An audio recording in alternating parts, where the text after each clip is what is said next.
Hello everyone, मैं doctor संस्कृति physiotherapist और आज इस वीडियो में हम डिस्कस करेंगे कि पैरालिसिस पेशेंट्स को ऐसी कौन सी आदतें बदलनी है जिसके बाद वो अपनी रिकवरी, वो अपने ट्रीटमेंट रिजल्ट्स बहुत जल्दी देख सकते हैं।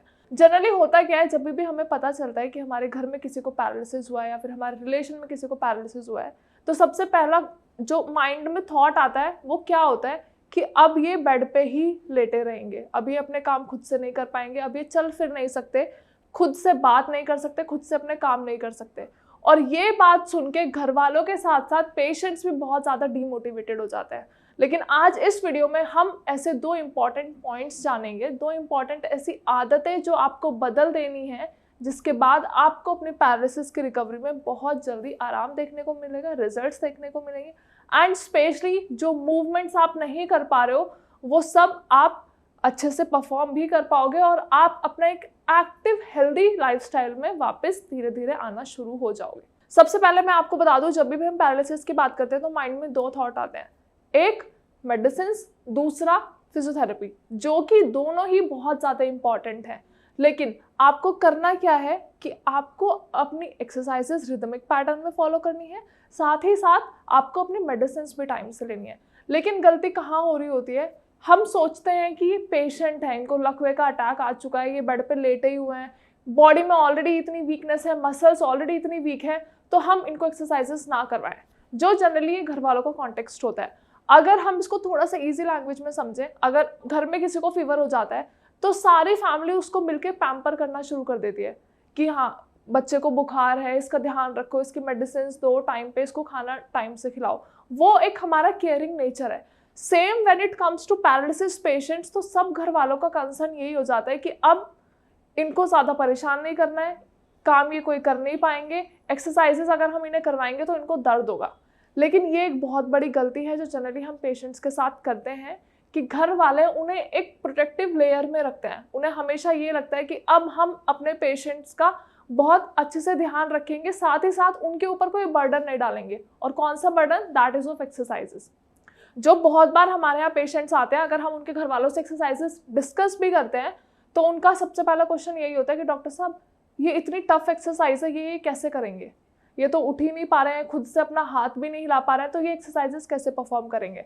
लेकिन मैं आपको बता दूं, जब हम पेशेंट्स को एक्सरसाइजेस करवाना शुरू करते हैं, जब उनकी मसल्स वापस से रीएजुकेट होती है, तब आपको मूवमेंट्स धीरे धीरे देखने को मिलती हैं।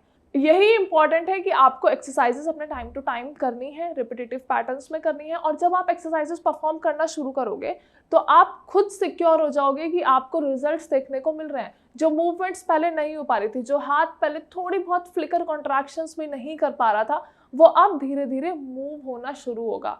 और ये कुछ ऐसे छोटे छोटे साइंस होते हैं, जब ये घर वालों को दिखते हैं तो उनको ऐसा लगता है और वो बहुत ज़्यादा मोटिवेट हो जाते हैं कि हाँ हमें रिजल्ट्स दिख रहे हैं, हमें रिकवरी दिख रही है, और धीरे धीरे वो एक्सरसाइजेस करना शुरू करते हैं।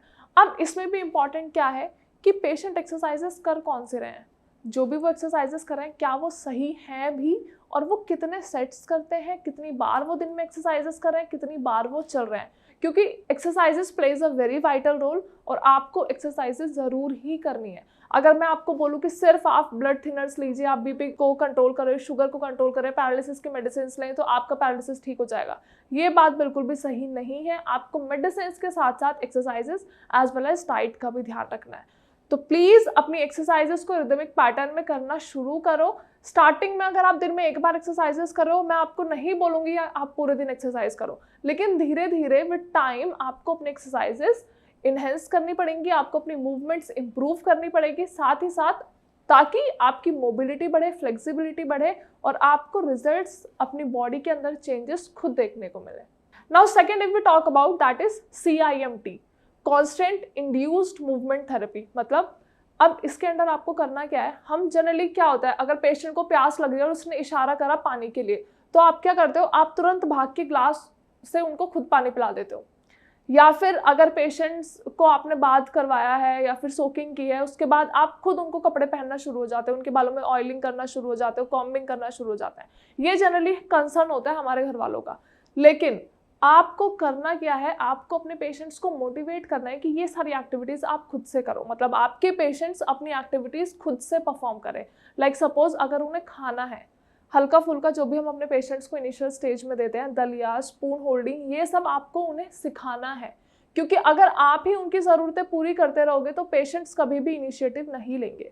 और यही हम जो लैक करते हैं वो सिर्फ और सिर्फ यही पॉइंट है कि यहीं से हम अपनी पेशेंट्स की रिकवरी स्लो डाउन करना शुरू कर देते हैं।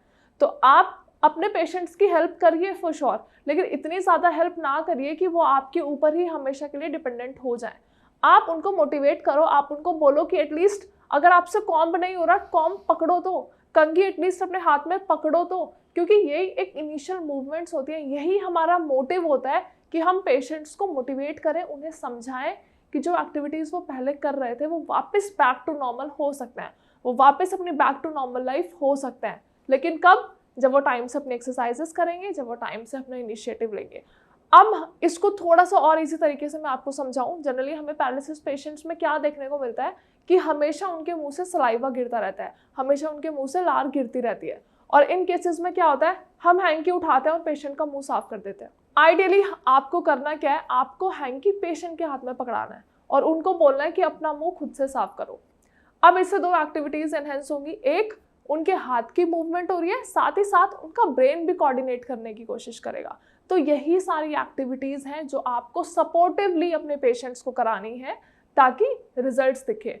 और यही वो दो आदतें हैं जो आपको अपने डेली रूटीन में ऐड ऑन कर लेनी है, जिससे कि आपको रिजल्ट्स जल्दी देखने को मिले।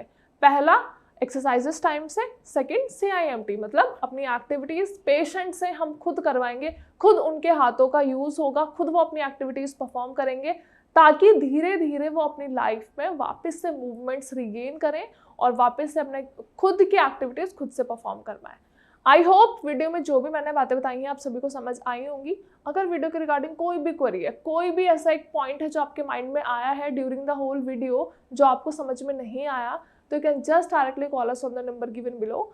साथ ही साथ आप क्या कर सकते हो, अगर आपको किसी भी तरीके की कोई भी क्वेरी है या फिर आप पैरालिसिस के पेशेंट्स हैं, आपको कहीं से आराम नहीं मिल रहा है, आपको एक्सरसाइज समझ नहीं आ रही है, डाइट समझ नहीं आ रही है, मेडिसिन समझ में नहीं आ रही है, तो you can just directly contact Shreyas. हमारे डॉक्टर्स आपको बेस्ट कंसल्टेशन प्रोवाइड करेंगे, साथ ही साथ आपकी प्रॉब्लम को अच्छे से समझेंगे, आपकी डिटेल्स अच्छे से जानेंगे एंड देन आपको मेडिसिन प्रिस्क्राइब करेंगे। जो भी आपका प्रोटोकॉल पहले चल रहा था ट्रीटमेंट का, वो सब अपने तरीके से डायग्नोस करके आपको बेस्ट रिजल्ट ज़रूर प्रोवाइड करेंगे।